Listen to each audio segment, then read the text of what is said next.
Hello વિદ્યાર્થી મિત્રો, કેમ છો? મજામાં ને? વિદ્યાર્થી મિત્રો, આજના આપણા લેક્ચરની અંદર આપણે ધોરણ 10 ની બોર્ડની એક્ઝામની અંદર પૂછાતા મોસ્ટ આઈએમપી ફંક્શન છે એના વિશે આપણે અભ્યાસ કરીશું, જેના થકી આપણે બોર્ડની એક્ઝામની અંદર ફંક્શનની અંદર 9 માંથી 9 માર્ક કઈ રીતે મેળવવા એના માટે આપણે અભ્યાસ કરીશું. તો જે આપણો આજનો આ લેક્ચર છે ફંક્શનની ફફડાટી. તો આવો શરૂઆત કરીએ. જોઈએ આપણો પહેલો પ્રશ્ન શું કહેવા માંગે છે. તો પહેલો પ્રશ્ન આપણે શું કહે છે કે Bunty, have you seen Montu લેટલી, એટલે મોન્ટુને તમે જોયો. આવો પ્રશ્ન આપણે આગળ પણ જોઈ ગયા. પણ અહીંયા પ્રશ્ન શું કહે છે ખબર છે? અહીંયા ડ્યુરેશન ઓફ ટાઈમ છે અને એ પ્રશ્ન હતો એની અંદર શું હતું તો કે પોઈન્ટ ઓફ ટાઈમ હતો. જ્યારે પોઈન્ટ ઓફ ટાઈમ આવે તો સિન્સ વાળું વાક્ય ગોતવાનું થાય અને જ્યારે ડ્યુરેશન વાળો જ્યારે શબ્દ આવે તો તમારે હાઉ લોંગ વાળો શબ્દ, હાઉ લોંગ અથવા તો ફોર વાળો શબ્દ ગોતવાનો થાય. તો અહીંયા આપણને ડ્યુરેશન વાળો શબ્દ આપ્યો છે તો આપણે બે જ વસ્તુ ગોતશું, કાં હાઉ લોંગ વાળું વાક્ય અથવા તો ફોર વાળું વાક્ય. તો જો આપણને ક્યાંય હાઉ લોંગ જોવા મળે છે, ભાઈ અહીંયા ક્યાંય મને હાઉ લોંગ જોવા નથી મળતું, અથવા તો ક્યાંય પણ જગ્યાએ મને ફોર પણ જોવા નથી મળતું, તો અહીંયા મને ફોર જોવા મળે છે. અહીંયા તો સિન્સ છે, ભાઈ સિન્સ તો પોઈન્ટ હોત ને, પોઈન્ટ ઓફ ટાઈમ તો જ આવે, બરાબર. એટલે તમારો રાઈટ આન્સર કયો થઈ ગયો? તો કે રાઈટ આન્સર આપણો થશે ઓપ્શન સી. શા માટે? તો જો ડ્યુરેશન ઓફ ટાઈમ છે અને હેવ યુ સીન, તમે મોન્ટુને જોયો છે તો શું કહે છે? આઈ હેવન્ટ સીન, મેં જોયો નથી તેને, ફોર લાસ્ટ ફ્યુ ડેઝ, થોડાક દિવસોથી મેં જોયો નથી. આ ફોર છે અને આ ડ્યુરેશન છે, આ જ તમારો કોમ્બિનેશન છે, સીધો જવાબ થાય છે. નેક્સ્ટ પ્રશ્ન. ટીચર શું કહે છે? Where is Jabalpur situated? Jabalpur ક્યાં આવેલું છે?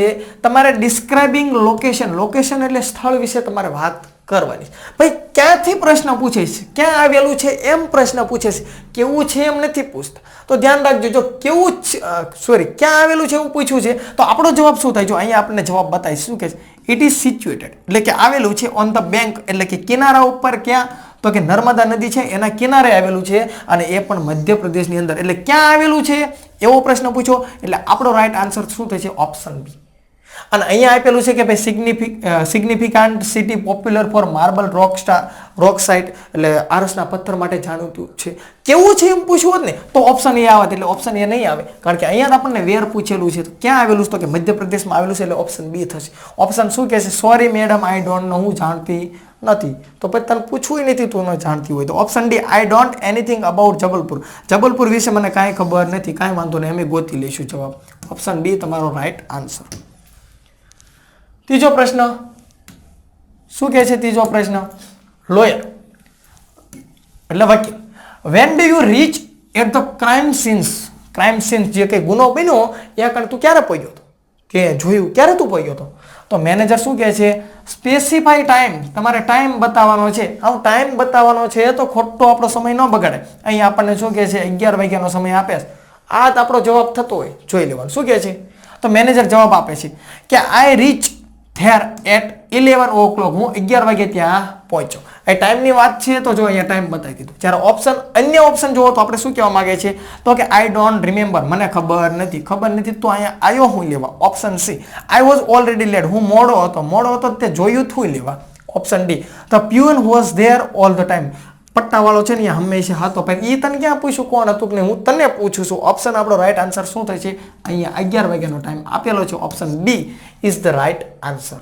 નેક્સ્ટ પ્રશ્ન. મોહિત શું કહે છે? I am going out to get some snacks, do you want anything? મોહિતે એવું કીધું, હું જઈ રહ્યો છું, બહાર જઈ રહ્યો છું. શું લેવા જઈ રહ્યો છું? સમ એટલે થોડાક અને સ્નેક એટલે ભાઈ સાપ લેવા નહીં જતો, થોડાક નાસ્તો લેવા જાય, થોડોક મારે નાસ્તો લેવા જવું છે. ડુ યુ વોન્ટ, તું ઈચ્છે છે એનીથિંગ એટલે તારે કંઈ લાવવું છે, લાવવું એટલે લાય પૈસા, હું લેતો. તો હવે તમે જો આદિત્ય શું જવાબ આપે છે? તો આદિત્ય છે ને એ જવાબ આપે છે. હવે જવાબ આપે છે એમાં શું કહે છે?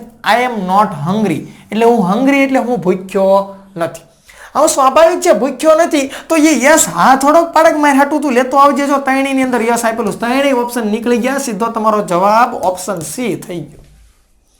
સમજણ પડે છે? અહીંયા એ કહે છે આઈ એમ નોટ હંગ્રી, હું ભૂખ્યો નથી, તો એ હા થોડોક પાડે કે હા મારે હાટું બર્ગર લેતો આવજે, કે હા મારે હાટું બર્ગર લાવજે, કાં પિઝા લાવજે, કે યસ કૃપા કરીને મારે હાટું લાવજે. ના આવે ભાઈ, ઓપ્શન તમારો નો થેન્ક્સ, એટલે ઓપ્શન સી આપશે.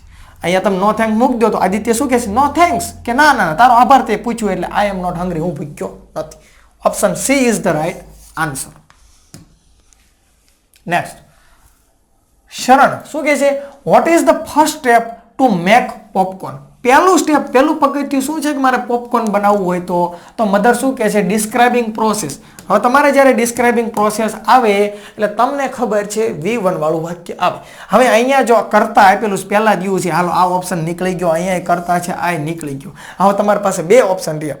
Sure I will teach you tomorrow, હું તને કાલે ભણાવીશ. મારે અત્યારે પોપકોર્ન ખાવું છે એનું હું આ નો આવે ભાઈ, V1 વાળું જ વાક્ય આવે. V1 વાળું વાક્ય તમને ક્યાં જોવા મળે છે? જો અહીંયા જોવા મળે. શું કહે છે? Put there two 4 table spoon of oil, થોડુંક તેલ નાખો એમ, ઇન અ લાર્જ પોટ, થોડો ઘડો છે એની અંદર, and heat in all high flame, વધારે તાપ કરી અને સળગાવો. થોડુંક ઓઇલ નાખો, સ્પૂન એટલે ચમચી. તો બરાબર, અહીંયા તમને ઓપ્શન એ શું કહે છે? ઓપ્શન એ અહીંયા તમને ક્રિયાપદ જોવા મળે છે. આ તમારો જવાબ થઈ ગયો ઇઝીલી રીતે.